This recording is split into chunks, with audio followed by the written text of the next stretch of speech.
This summer, we have seen so many stories of wildfires and evacuations here at home, and notably Maui right now and in Greece and Spain just a few weeks ago. As the devastation in Maui is still being calculated, and with fires happening around the world, there are lessons that we are learning that can help us here in Canada to protect ourselves, protect our homes and our livelihoods. Joining us from Georgetown, Ontario with that story is Paul Kovacs. He's the Executive Director of the Institute for Catastrophic Loss Reduction at Western University. Good morning, Paul. Morning, Anne-Marie. What similarities do you see between the Maui fires with the wildfires we've been seeing more frequently here in Canada? This has been a record year for wildfires.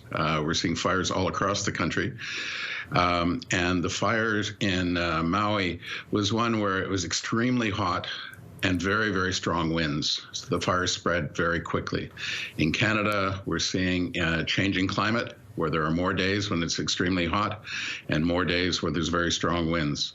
So the risks that were evident in Maui have also been evident across our own country this year and are predicted to happen more frequently in the future.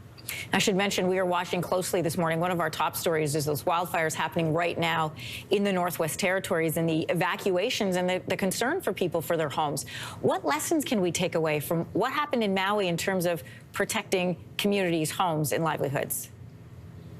We know how to build safely in areas at risk of wildfire, but we're not doing it enough yet. If you have a home, a cottage that is designed for areas with high risk of wildfire, that means a roof that's unlikely or resilient to burning, a siding that is resilient to burning, a deck that's resilient to burning.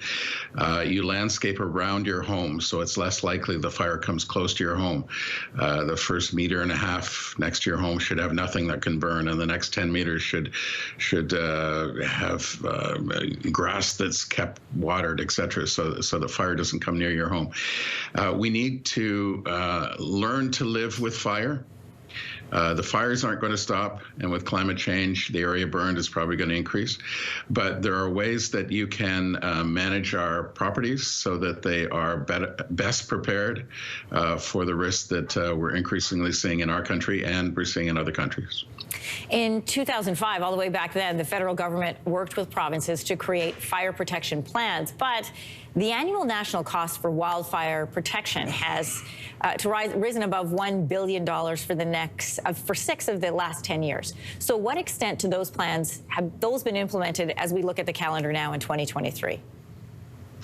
18 years ago, the federal and provincial governments came together and put together a national wildland fire strategy, very progressive. But over the last 18 years, we consistently underinvested in the program. We have a national program called Fire Smart, which is outstanding. It's one of the best ways people can learn how to prepare their own properties, their own communities. But it needs more resources than it has now. This year, we have a record number of firefighters that we are bringing in from other countries to help out because we don't have enough firefighters of our own for a year, an extraordinary year like this one. The program's been in place, the strategy's been in place for 18 years, but the full funding for that program has never quite come forward, and fire is here with us. It's here with us today and is not going away. So we need to invest more as a nation, more as individual property owners in terms of protecting ourselves from wildfire. Paul, thank you for your time this morning. Thanks, Anne-Marie. Appreciate the opportunity.